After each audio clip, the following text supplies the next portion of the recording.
तमिलनाडु में डीएमके के लोग बिहार के मेहनतकश लोगों को प्रताड़ित करते हैं.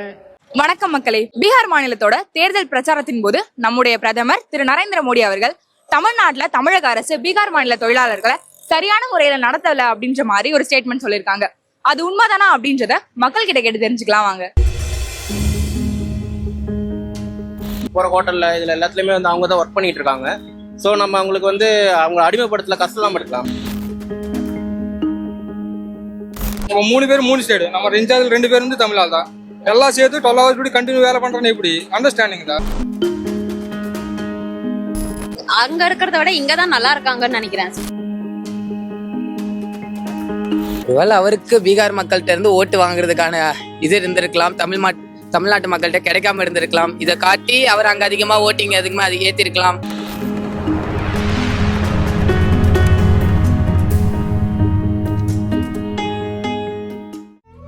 தமிழர்களின் நம்பர் 1 சாய்ஸ் தமிழ் மேட்ரிமோனி. ஒரு துறைமுகங்க, அதை எப்படியாவது கைப்பற்றிடணும் அப்படின்னு அண்ணனுக்கும் தம்பிக்கும் இடையில மிகப்பெரிய அளவுல அதிகார யுத்தங்க. இதை தனித்தனியா கொம்பு சீவி விடுகின்ற அரசியல் வேறங்க. அப்புறம் எப்படி இருக்கும்? அதனால ஏற்படுகின்ற அந்த வன்முறையைத்தான் ரத்தமும் சதையுமா நட்சத்திர எழுத்தாளரான திரு நரேன் தன்னுடைய வேட்டை நாய்கள் நாவல்ல விரிவா பதிவு செஞ்சிருக்காருங்க. அதை ஆடியோ வடிவில் கேட்கணுமா? உடனே நம்முடைய விகடன் ஆப்பை டவுன்லோட் பண்ணுங்க. இந்த வேட்டை நாய்களை விரிவா கேட்டு மகிழலாம். விகடன் ஆப்பு ஃபர்ஸ்ட் கமெண்ட்ல இருக்கு, அந்த லிங்கை கிளிக் பண்ணி உடனே கேட்டு மகிழுங்கள். அதெல்லாம் ஒன்றும் இல்லை, யாருமே அப்படிலாம் இல்லை.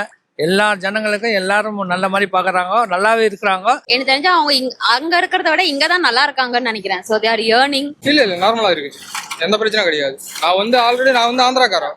இங்க தமிழ்நாடு வந்து 6 வருஷம் ஆகுது. 6 வருஷத்துல எந்த பிரச்சனை கிடையாது. நீட வரது போறது மெயின்டெனன்ஸ் எல்லாம் நீட்டா இருக்கு. நாங்களாம் வந்து ஆர்கிடெக்சர் ஸ்டூடெண்ட்ஸ் தான். ஸோ எங்க இது எல்லாமே ரிலேட்டட் வந்து பில்டிங்ஸ் கன்ஸ்ட்ரக்ஷன் அந்த இதுதான். ஸோ நாங்கள் இந்த சைட் விசிட் போகும்போது அப்போல்லாமே நிறைய பேர் பார்த்துருக்கோம். பார்ப்போது நாங்கள் இன்கேஸ் வந்து இங்கே சென்னையில் ஒரு சைட் விசிட் போயிருந்தோம். அப்போ பில்டிங் அவங்க இது பண்ண போது எங்களுக்கு அந்த கற்றுக்கிறது நாங்கள் அங்கே போய் சைட்டில் தானே கற்றுப்போம். அப்போ வந்து எங்களுக்கு டவுட்ஸ் வந்து கீழே ஃபவுண்டேஷன் ஹைட் அதெல்லாம் வந்து அவங்ககிட்ட தான் கேட்டோம். ஸோ அவங்களும் எங்களுக்கு ஃப்ரெண்ட்லியாக ஹெல்ப் பண்ணி அவங்களுக்கு மேலே இருக்கிற சீஃப் கன்ஸ்ட்ரக்ஷன் அந்த ஆஃபீஸர்லாம் கூப்பிட்டு ஹெல்ப் பண்ணாங்க. நாங்களும் இது பண்ணோம். ஸோ எனக்கு அந்த ஹேட் அந்த இது தெரியல அவ்வளோவா. அது அக்யூசேஷன் பண்ற மாதிரி தானே. அவங்களும் மனுஷன் தானக்கா. அவங்களுக்கும் நம்ம ஒரு சக மனிதர்கள் கொடுக்க வேண்டிய ரெஸ்பெக்ட் கொடுத்து அவங்களும் இங்க பொழைக்கிறதுக்காக வராங்க. நம்மளும் அதே மாதிரி தான். நம்மளும் வேற வேற ஊர்ல இருந்து ஒருவேளை நம்ம போய் அவங்க நம்மளை அடிச்சா இல்ல நம்ம அவங்கள்ட்ட அடி வாங்கினாலும் நம்மளுக்கு அப்படித்தானே இருக்கும். நார்த் இந்தியன்ஸ் எல்லாருக்குமே வந்து நம்ம வந்து சப்போர்ட் தான் பண்ணியிருக்கோம். நிறைய ஒர்க் கொடுத்துருக்கோம், நிறைய வேலை கொடுத்துருக்கோம். நம்ம போற ஹோட்டல்ல இதுல எல்லாத்துலயுமே வந்து அவங்க தான் ஒர்க் பண்ணிட்டு இருக்காங்க. ஸோ நம்ம அவங்களுக்கு வந்து அவங்க அடிமைப்படுத்தல கஷ்டம் எடுக்கலாம். அவங்களுக்கு வேலை கொடுத்துருக்கோம், அந்த வேலை கிடைக்கலாம் அல்லது இங்க வந்து வேலை பார்த்துட்டு இருக்காங்க. எங்கேயாவது ஒரு இடத்துல நடந்திருக்கலாம், அதுக்காக தமிழ்நாடே அப்படி இருக்கும்லாம் அப்படிலாம் கிடையாது. அந்த மாதிரி தான் நம்ம ஆட்கள் வந்து ஆக்ஷன்ஸ்லாம் எடுக்க தான் செய்யறாங்க. ஸோ அந்த மாதிரி ஹோல் தமிழ்நாட்டிலேயே வந்து குத்தம் சொல்றது அதெல்லாம் தப்பு. அந்த மாதிரிலாம் நம்ம நாடு கிடையாது. ஸோ தப்பு தான். தமிழ்நாட்டுக்கு பீப்புள்ஸை விட அவங்க தான் நல்லா க்ரோத்ல இருக்கிறாங்க. எல்லாம் ஹெல்த் நல்லா ஆகுது, வெல்த் நல்லா ஆகுது. அவங்களுக்கு எல்லாம் காமனா தான் இருக்காங்க. அவங்களும் ஃப்ரீடமா தான் சுத்துறாங்க, எல்லாம் ஜாலியா தான் இருக்கிற போல தெரியுது. ஆனா இதுவும் கஷ்டப்படுத்துற போலாம் தெரியல. मैं यहाँ अपना बिहार से आके यहाँ तमिलनाडु में इंजीनियर लोग का सामने अच्छे काम मिल रहा है, अच्छे काम भी कर रहे हैं. बहुत अच्छे लगा है, हम लोग का बिहार से भी अच्छे है. यहाँ कोई दिक्कत नहीं है. उसका बाद हम लोग साथ में इंजीनियर लोग का साथ में है. इंजीनियर लोग मेरे को बहुत अच्छे मानते हैं. सब पब्लिक भी देखभाल लेबर के भी अच्छे मानते हैं. यहाँ कोई प्रकार के हम लोग का दिक्कत नहीं है. अच्छे लगता है, बिहार से भी अच्छे लगता है. यहाँ இந்த மாதிரி எலெக்ஷன் பிரச்சாரத்துல வந்து பீகார்கிட்ட சொன்னது வந்து பீகார் மக்கள் வந்து தமிழ்நாட்டு மேல ஒரு வெறுப்பு உண்டாக்குற மாதிரி அவர் சொல்லியிருக்காரு. அது இது மாதிரி நம்ம தப்பா சொல்லி ஒரு ஜனங்க வந்து பிரச்சனை உருவாக்க கூடாது. நம்ம எல்லாமே இந்தியன்ஸ், ஃபர்ஸ்ட் புரிஞ்சுங்க. லாங்குவேஜ் வேற மாதிரி இருந்தாலும் நம்ம எல்லாம் இந்தியன்ஸ். நல்லா இருக்கும். லோக்கலால் வந்து நமக்கு இது வரைக்கும் எந்த பிரச்சனை பண்ணது கிடையாது. நான் வந்து லோக்கலால் கிட்ட எதுவும் பேசுறது கிடையாது. 12 hours டியூட்டி மட்டும் சைட்ல இருக்கிறாள் தான். வரும்போது ஃபுல்லாக வந்து கம்பெனி மெயின்டெனன்ஸ் தான். நமக்கு வந்து எந்த கடைக்கு போனால் எந்த பிரச்சனை கிடையாது. அவனை லாங்குவேஜ்ல பேச முடியாது. அவன் கடைக்காரன் 80% ஆள் வந்து ஹிந்தி பேசுறாரு. நமக்கு ஹிந்தியான ஹிந்தி பேசுறாரு, தமிழ்லான தமிழ் பேசுறாரு. லாங்குவேஜ் வந்து எந்த பிரச்சனை கிடையாது. நார்மலா வரது, டியூட்டி பண்றது, ரூமுக்கு போறது, அவ்வளவுதான். ஏரியா வந்து நீட்டா இருக்கு சென்னை வந்து. இல்ல எல்லாம் நல்லா பாக்குறாங்க, எல்லாம் பேரி நல்லா இருக்காங்க, நல்லா சம்பாதிக்காங்க, அந்த ப்ராப்ளம் இல்ல தமிழ்நாட்டுல. இந்த கன்ஸ்ட்ரக்ஷன் லைன் மட்டும் தான் உங்களுக்கு காஷ்மீர் டு கன்னியாகுமரி வரைக்கும் எல்லா ஆளும் கிடைக்கும். இப்ப நான் வந்து ஆந்திரா, இவன் வந்து பீகார், இவன் வந்து ஒடிசா, இவன் 3 பேர் 3 ஸ்டேட், நம்ம இன்சார்ஜ் 2 பேர் வந்து தமிழ் ஆள் தான். எல்லாம் சேர்த்து 12 hours இப்படி கண்டினியூ வேலை பண்றேன்னு எப்படி அண்டர்ஸ்டாண்டிங் தான். லோக்கல் ஆள் வந்து தமிழ் ஆள் வந்து எந்த பிரச்சனை கிடையாது. எந்த ஏரியா போனா நம்ம எப்படி இருக்கா அப்படி அப்படிதான் இருக்கும். மேடம் சொல்லி கேட்டா கொஞ்சம் சார் கொடுக்கூடாது, நான் எதுவும் ஓவரா பேசினா நீங்க வந்து ரிப்ளை ஓவரா வரும். அது நம்ம பேச்சு. அது ஆந்திரானா இருக்குது, தமிழ்நாடு இருக்குது, எங்க போனா இருக்குது. நம்ம நீட்டா போனா நீட்டா வரும். எப்படி பேசும்போது அப்படியே ரிப்ளை வரும் தானே. எல்லாருமே ஒரே மாதிரி தான் இருக்காங்க. ஆமா 90% வந்து தமிழ் ஆள் வந்து எந்த பிரச்சனை கிடையாது. லாங்குவேஜ் பேச்சே கிடையாது. எதுக்கானா அவனை ஆடும்போது படிக்கிற ஆள் தான். தமிழ்நாடு சென்னை சிட்டியில வந்து அவனுக்கு ஹிந்தி தெரியும். அவன் ஹிந்தி புரியலன்னா நம்ம நார்மல் எதுவும் சொன்னா அவனுக்கு ஐட்டம் மட்டும் காட்ட அவன் ஐட்டம் கொடுக்குறாரு, காசு வாங்குறாரு, மேட்டர் முடிஞ்சு. நம்ம மக்கள்லாம் யாரும் அடிக்கல, யாரும் திட்டல, ஒன்னே செய்யல. அவங்க வேலை அவங்க செய்யறோம், நம்ம வேலை நம்ம செய்யறோம். அதே நேரத்தில் நம்ம ஆளுங்க அவங்க கிட்ட வேலை செய்றாங்க, அவங்க ஆளுங்க மெயினாக நம்ம ஆளுங்க அவங்க கிட்ட வேலை செய்றாங்க. அவங்க வந்து நம்ம கிட்ட வேலை செய்யல.